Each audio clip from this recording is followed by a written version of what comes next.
السلام عليكم ورحمة الله تعالى وبركاته. نتمنى تكونوا على خير وبخير وفي أحسن الأحوال. اليوم غادي نشارك معكم واحد الفطيرة اللي غادي نحضرها في المقلة ماشي في الفران، اللي كتجيب حشوة لذيذة ومعلكة والمذاق ما نقول لكمش عليه. نتمنى ان شاء الله يعجبكم الفيديو ديال النهار اليوم، وما تنساوناش من الدعم ديالكم للقناة والاشتراك والبارطاج مع الأصدقاء والأحباب. نبداو المقادير مع طريقة التحضير. غادي ناخذ واحد 3 الكيسان ديال الفورص اللي غيكون من النوعيه الجيده. غادي نغربلهم بطبيعه الحال.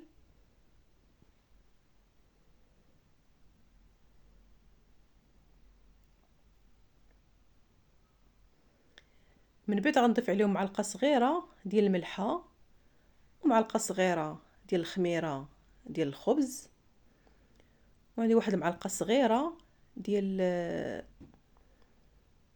عفوا 3 المعالق كبار ديال الزيت،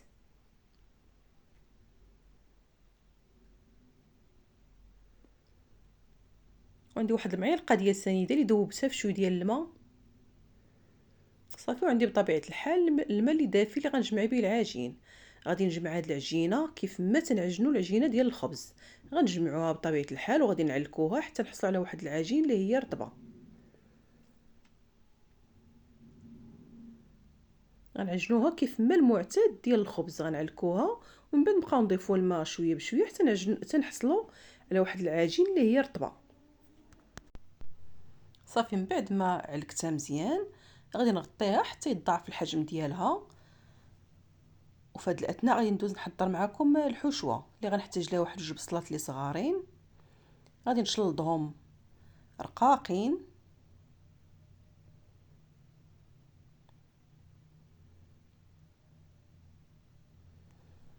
صافي. من بعد ما شلطت البصله دابا غندوز حتى الفلفله، غنقطعها حتى هي طريفات صغار. عندي فلفله حمراء ونص فلفله خضراء.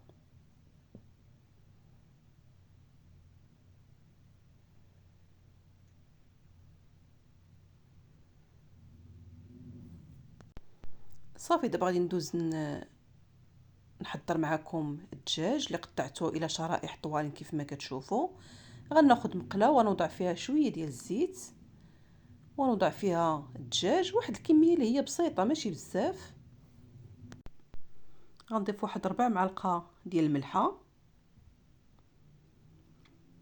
و4 معالق ديال السكينجبير و4 معالق ديال الابزار، واحد نص معلقه ديال التوابل ديال الدجاج اولا اي توابل عندكم ديروهم، اولا اللي كيفضل يدير مكعب ديال الضامه يديرها. انا كنفضل ناخذ التوابل ديال الدجاج اولا الكفته. عندي واحد المعلقه صغيره ديال الموطاد اللي كيعطينا حتى هو لهاد الحشو واحد المذاق رائع. صافي غادي نشحرهم واحد شويه وغادي نحيدهم، ما غنطيبهمش بزاف. وفي ديك الزويته غنوضع البصله والفلفله نخليهم يتشحروا ليا مزيان، وغيتنسموا في ديك الزويته اللي شحرت فيها الدجاج.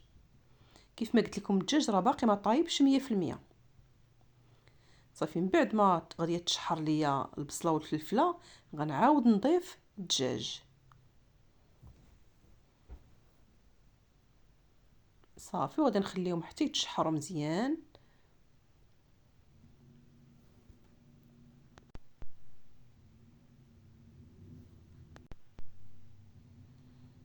صافي من بعد ما تشحرت دابا البصله والدجاج، دابا غنضيف شويه ديال الكفته، الكميه اللي كتفضلوا، يا شويه يا بزاف اللي متوفر.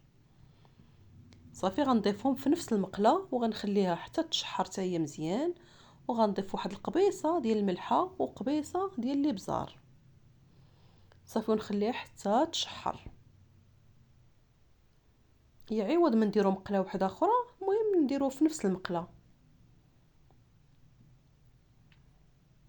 صافي. ومره مره نحركو ديك البصيله مع الفلفله والدجاج.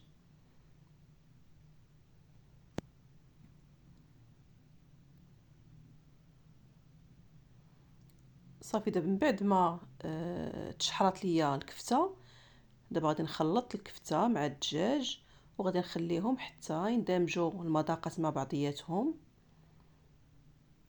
غير صدقوني البنات راه كتجي هاد الفطيره غزاله لذيذه اللي غادي نتحماقوا عليها، غير تيقوني. وكتبوا لي البنات في الكومونتير كيفاش جاتكم الفطيره ديال نهار اليوم. انا متاكده بانها غادي تعجبكم 100%. صافي كيف ما كتشوفوا الحشوه راها نشفت من الماء تماما. دابا غندوز ناخذ العجينه من بعد ما خمرات، غادي نقسمها على جوج.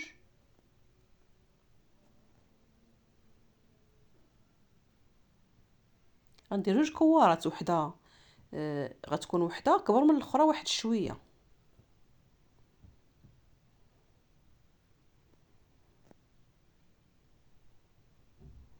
هاد الفطيره البنات ديال المقله راه كتجي غزاله، غير جربوها على ضمانتي، كتجي احسن من ديال الفران. كتجي فيها واحد التكرميله، واحد الرطوبيه والمذاق، كتجي غزاله. انا متاكده بانكم الا جربتوها غادي تشكروني عليها. صافي كيف ما كتشوفوا غنكور دوك الكريسات وغنخليهم حتى يرتاحوا باش يسهلوا عليا في الخدمه. صافي دابا غادي نبدا نقرص نسرحهم كيف ما غادي نسرح البيتزا. انا عندي الغرض بالعجينه تجيني رقيقه. انا ما عنديش الغرض ان الفطيره تجيني مهبره او لا فيها البابل، لا، انا بغيت تجي فيها واحد القشيره ديال العجينه.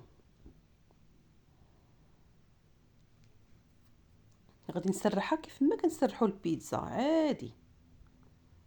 صافي هذا هو السمك اللي بغيت انايا. كيف ما قلت لكم انا ما بغيتش الهبره، تجي الخبزه فيها البابه. غادي ناخذ المقله اللي غادي ندهنها بشويه ديال الزبده. صافي وغادي نوضع فيها العجينه كيف ما كتشوفوا، وغادي نقادها مزيان من الجوانب.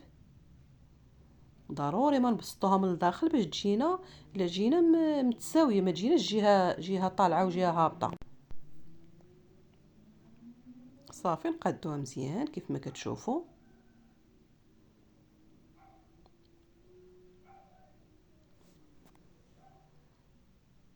صافي وغادي نجيب واحد الموس وغادي نقص ديك العجينه اللي في الجوانب. صافي من بعد ما قاديت العجينه غادي نوضع فيها الحشوه اللي كيف ما قلت لكم البنات كتجي هاد الحشوه غزاله في المذاق. صافي وغادي نسرحها مزيان. غادي نساويها، غنديها على حسب المقله باش ما تجيناش جهه طالعه وجهه هابطه، باش تجينا الفطيره غاديه متساويه. صافي دابا غادي نوضع الفرماج مربعات كيف ما كتشوفوا اللي كيعطينا واحد التعليكه حتى هي زوينه للفطيره من الداخل. والمذاق بطبيعه الحال واحد الرشيشه ديال الفرماج احمر اللي كيبقى اختياري. صافي دابا غنخلي المقله جانبا وغنسرح العجينه الثانيه. اللي قلت لكم العجينه الثانيه خصها تكون شويه صغيره على العجينه الاولانيه. صافي دابا غادي نوضعها من الفوق كيف ما كتشوفوا، وغادي نقاد العجينه. ضروري اننا نقادو شويه بيدينا، ما يمكنش غتحطوا واحد الحاجه وغادي تكون مقاده من الديبار. صافي وغادي نشد دابا هاد لاغولات ديال البيتزا وغادي نقاد الجوانب، لان انا عندي هاد المقله شويه عاليه. غادي نخلي غير واحد السنتيم اللي طالع على العجينه باش الجوانب ما يجيوناش ثاني معجنين. صافي وغادي ناخذ العجينه التحتانيه وغادي نبدا نسد بالماء، وغادي نبدا نسد كيف ما كتشوفوا غنوضعها على العجينه الثانيه. الصوره راه واضحه وسهله في نفس الوقت. العجينه التحتانيه غادي نسدها، كندهن الجوانب بالماء وكنقلب العجينه التحتانيه على الفوقانيه كيف ما كتشوفوا. صافي دابا غادي نبسطها بيديا باش تجينا الفطيره متساويه. وغناخذ واحد الكيردون اللي غادي نتقب الوجه ديال الفطيره. صافي وغنوضعها في البوطه على نار مهيله حتى تحمر تماما من التحت، عاد غادي نقلبها.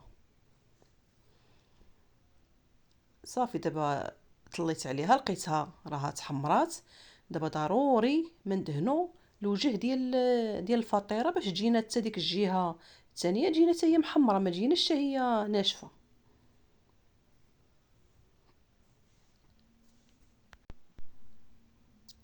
دابا غناخذ واحد الطبسيل اللي غادي نقلب فيه الفطيره صافي، وغنعاود نرجعها لنفس المقله باش طيب لينا من الجهه الثانيه. ساهله البنات، دغيا كطيب فرمشتين.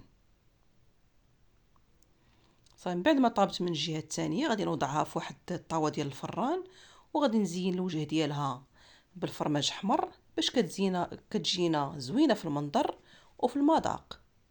وديال الفطيره البنات ما نخليوهاش مده كثيره في الفران، غير يذوب الفرماج ونخرجوه. دابا غندوز نقطع معكم واحد الطريف باش تشوفوها كيفاش كتجي من الداخل وكيفاش كتجي في الشكل ديالها.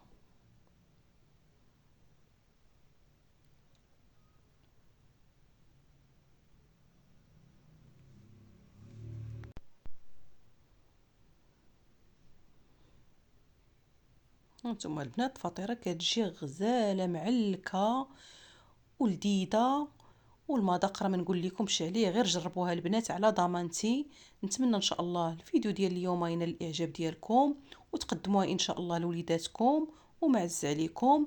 نتمنى ان شاء الله تعجبكم، وما تنساوناش من الدعم ديالكم للقناه والاشتراك والبارطاج مع الاصدقاء والاحباب، ودعموني فضلا وليس امرا. تنشكركم جزيل الشكر على المتابعه ديالكم للقناه ديالي، ومع السلامه الى فيديو قادم بحول الله.